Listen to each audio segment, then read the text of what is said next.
Hello student, कैसे हो आप सभी। उम्मीद है बहुत अच्छे होंगे और बहुत मन लगा के अपनी पढ़ाई कर रहे होंगे। मैं प्रिया स्वागत करती हूँ आपका आपके यूट्यूब चैनल प्री 10 क्लासेस में, जहाँ पर हम पढ़ने वाले आज अक्षय स्थिति में वैद्युत क्षेत्र की तीव्रता का व्यंजक। ये 12th क्लास में फर्स्ट चैप्टर का आपका आर्टिकल है, मोस्ट इंपोर्टेंट है। एक इसका निरक्षय स्थिति का भी होता है, इससे अगली वीडियो में आपको वो बताऊंगी मैं। तो इसमें क्या बताना है हमें, अक्षय स्थिति में वैद्युत क्षेत्र की तीव्रता का व्यंजक।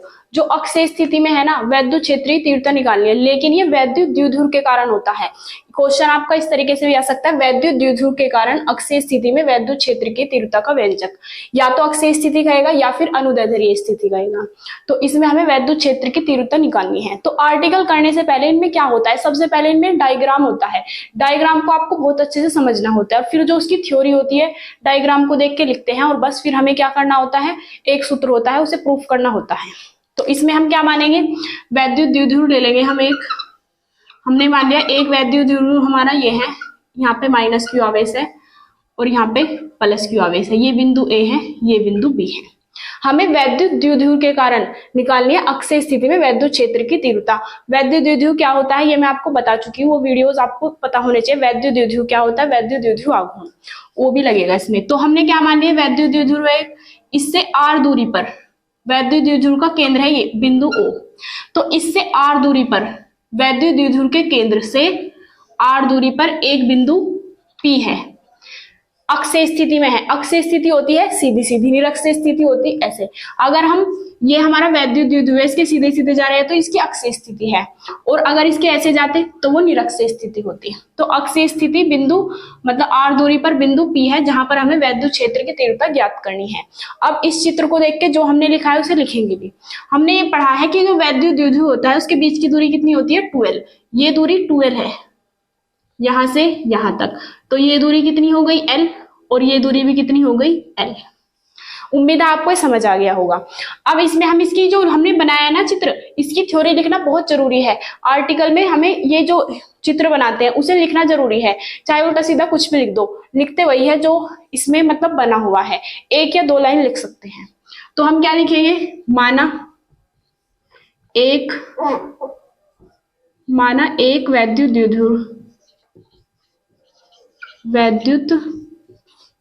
द्विध्रुव AB है, जिस पर माइनस क्यू व प्लस क्यू आवेश है। एक पे माइनस क्यू है और एक पे प्लस क्यू आवेश है।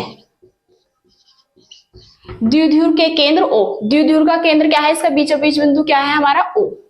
तो इसमें लिखेंगे हम द्विध्रुव के केंद्र O से R दूरी पर, O से देखना हमें, O से R दूरी पर, तो ये O से लेकर और बिंदु P के बीच की दूरी कितनी है, R। O से R दूरी पर एक बिंदु P है, एक बिंदु P है, जहां पर वैद्युत क्षेत्र की तीव्रता ज्ञात करनी है। जहां पर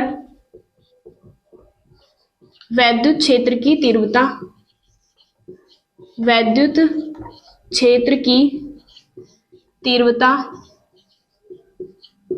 ज्ञात करनी है।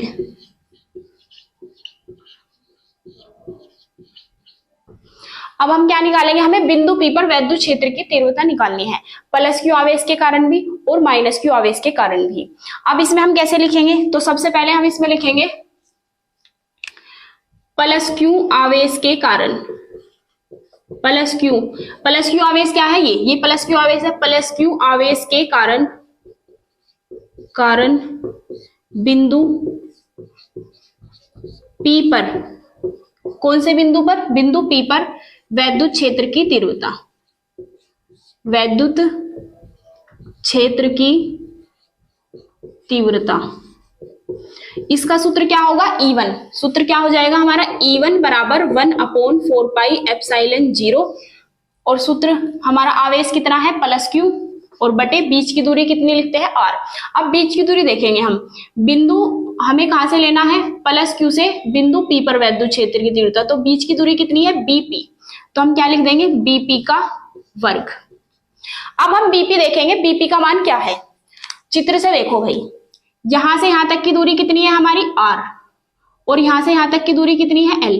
हमें ये निकालनी है, अगर हम r में से l घटा देंगे तो ये दूरी आ जाएगी, तो ये दूरी कितनी हो जाएगी r माइनस l। तो हम यहाँ पे लिख देंगे जो बीपी है साइड में, चूंकि बीपी बराबर क्या है r माइनस l, तो बीपी की जगह हम r माइनस l रख देंगे चित्र से। तो E1 बराबर क्या आ जाएगा हमारा 1/4 पाई एप्सिलॉन 0 Q अपोन बीपी की जगह r माइनस l का वर्ग, समीकरण नंबर 1। अब हम क्या करेंगे, अब हम करेंगे माइनस Q आवेश के लिए बिंदु P पर वैद्युत क्षेत्र की तीव्रता। तो अब हम माइनस Q आवेश से लेंगे। अब लिखते हैं हम माइनस Q आवेश के कारण बिंदु P पर वैद्युत क्षेत्र की तीव्रता, वैद्युत क्षेत्र की तीव्रता वो होगी E2 बराबर क्या आएगा 1/4 पाई एप्सिलॉन 0, और यहाँ पे कांस्टेंट हम K भी ले सकते हैं, तो यहाँ पे K भी लिख सकते हैं हम, सूत्र में K होता है, और इंटू यहाँ पे क्या है माइनस Q, तो यहाँ पे रखेंगे हम माइनस Q, और बीच की दूरी कितनी है AP का वर्ग।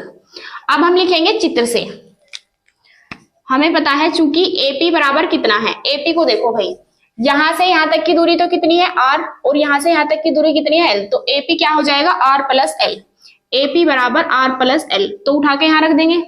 तो E2 बराबर कितना आ जाएगा हमारा 1/4 पाई epsilon 0 K into minus Q upon r plus l का वर्ग, समीकरण नंबर 2। E1 E2 हमारा निकल चुका है। अब हम निकालेंगे बिंदु P पर परिणामी वैद्युत क्षेत्र की तीव्रता, तो दोनों समीकरणों को जोड़ देंगे हम। बिंदु P पर परिणामी वैद्युत क्षेत्र की तीव्रता, वैद्युत क्षेत्र की तीव्रता वो क्या होती है E बराबर E1 प्लस E2। अब हम क्या करेंगे, E1 का मान तो उठा के यहाँ पे रख देंगे और E2 का मान उठा के यहाँ पे रख देंगे, फिर इसे सोल्व करेंगे, तब जाके हमारा व्यंजक प्राप्त होगा। पहले आप इसका यहाँ तक स्क्रीनशॉट लेके नोट कर सकते हैं, फिर हम आगे बढ़ेंगे। अब हम आगे करते हैं, हमारा सूत्र आ गया E बराबर E1 प्लस E2। अब हम E1 और E2 का मान रख देंगे, E1 का मान ये रखेंगे और E2 का मान ये रखेंगे।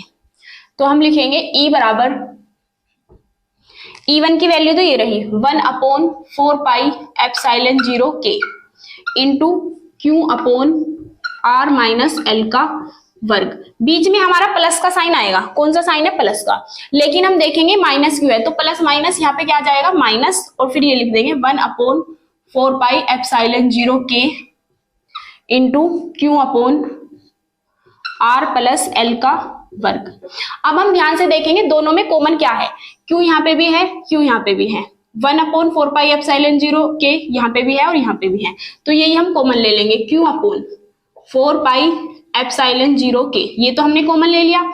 यहाँ पे क्या बचा 1, तो 1/r माइनस L का वर्ग, फिर आएगा माइनस, यहाँ पे क्या बचा 1/r प्लस L का वर्ग।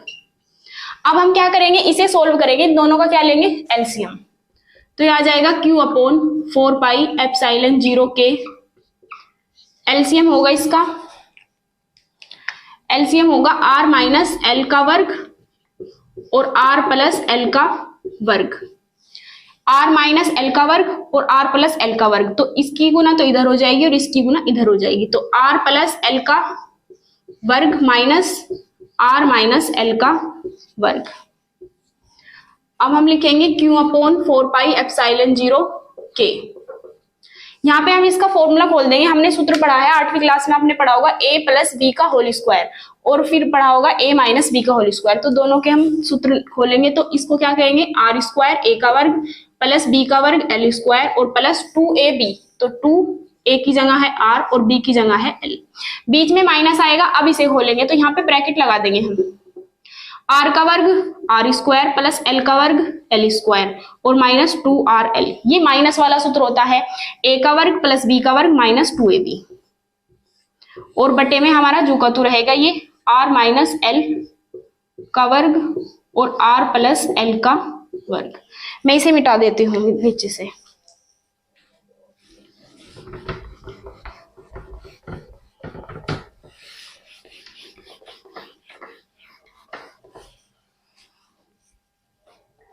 तो अब हम क्या करेंगे इसे, देखो जो पहले हम ये खोल देंगे, माइनस का साइन है तो ये माइनस है तो ये माइनस हो जाएगा और ये माइनस है प्लस हो जाएगा। तो यहाँ पे हम लिखेंगे Q upon 4 pi epsilon 0 K। तो ये हो गया R square plus L square plus 2RL। अब ये हो जाएगा minus R square minus plus minus L square minus minus plus 2RL बटे में। अब देखो आपने एक सूत्र पढ़ा होगा a माइनस बी और a प्लस बी क्या होता है, a square minus B square. तो a की जगह r है तो r स्क्वायर और माइनस b की जगह l है तो l स्क्वायर। अब इसका होल स्क्वायर है तो इसका होल स्क्वायर जो का तू रहेगा। अब जो कटता है उसे काट देंगे हम, आर स्क्वायर प्लस का है ये माइनस का, ये इससे कट गया। एल स्क्वायर प्लस का एल स्क्वायर माइनस का, ये इससे कट गया। अब इन्हें जोड़ देंगे 2RL और 2RL कितने हो गए 4RL। तो हमारा E बराबर आ जाएगा Q upon 4 pi epsilon 0 K। तो 2RL ये है 2RL ये है तो ये कितना हो गया 4RL upon R square minus L square का वर्ग। अब इसमें हम ध्यान से देखेंगे, इसमें लिखेंगे हम चूंकि जो हमारा R है वो बहुत बड़ा है L से, तो इस स्थिति में क्या करेंगे हम, इसलिए एल स्क्वायर छोड़ने पर, एल स्क्वायर हम इस वजह से छोड़ रहे हैं क्योंकि एल बहुत छोटा है। अब ये देखो कोई दो मतलब एक बड़ा है एक छोटा है, जब बड़ा व्यक्ति होता है उसके सामने छोटे व्यक्ति को क्या करते हैं हम छोड़ देते हैं। तो बस आपको ये याद रखना है, यहाँ पे ये बहुत बड़ा है आर तो इसलिए हम एल स्क्वायर को छोड़ देंगे, एल स्क्वायर छोड़ने पर। तो एल स्क्वायर को हमने छोड़ दिया। ई बराबर देखो हमने 4 लिखा हुआ है, क्यू के साथ तो हमने क्या रख दिया Q इंटू 2L। यहाँ पे L था और इसे 4 को लिख दिया 2 दूनी 4 तो Q इंटू 2L तो यहाँ पे हो गया। अब बचा क्या यहाँ पे हमारा, एक तो 2 बचा और एक क्या बचा R। 4 को हमने लिख दिया 2 गुना 2 4 और L ये चला गया और R ये रहा। अब नीचे देखेंगे 4 पाई एप्सिलॉन 0 K। अब यहाँ पे हमने एल स्क्वायर को तो छोड़ दिया तो ये क्या है आर स्क्वायर और इसका क्या है वर्ग। आर स्क्वायर ये तो 0 हो गया तो इसका स्क्वायर था और एक स्क्वायर इसका ये हो गया, ये हमने कर दिया। अब ये है Q upon Q into 2L को हम क्या कहते हैं, हमें पता है Q इंटू 2L क्या होता है हमारा P, वैद्युत द्विध्रुव अवगुण। तो इसकी जगह हम क्या रख देंगे P रख देंगे। तो E बराबर कितना हो जाएगा P अपॉन नीचे जो का 1 upon 4 pi epsilon 0 K into, अब ये 2R रहेगा जो का बटे में R की घात कितनी 2 दूनी 4, एक घात से एक घात कट जाएगी तो E बराबर कितना आ जाएगा P upon 1 upon 4 pi epsilon 0 K into ये P इसके पास आ जाएगा 2P अपॉन R की घात नीचे कितनी रह गई 3, क्योंकि 4 घात थी एक घात इससे कट गई तो नीचे 3 घात रह गई और यही हमें व्यंजक प्राप्त करना था। ये हमारा किसका सूत्र आ गया है, विद्युत क्षेत्र की तीव्रता अक्षीय स्थिति में वैद्युत द्विध्रुव के कारण विद्युत क्षेत्र की तीव्रता का व्यंजक। ये आपका आंसर हो गया। उम्मीद है आपको समझ आ गया होगा। अब आप इसका स्क्रीनशॉट लेके नोट कर सकते हैं और अगर आप हमारे चैनल पर नए आए हैं तो चैनल को सब्सक्राइब जरूर कर लीजिए और वीडियो को लाइक करना ना भूलें।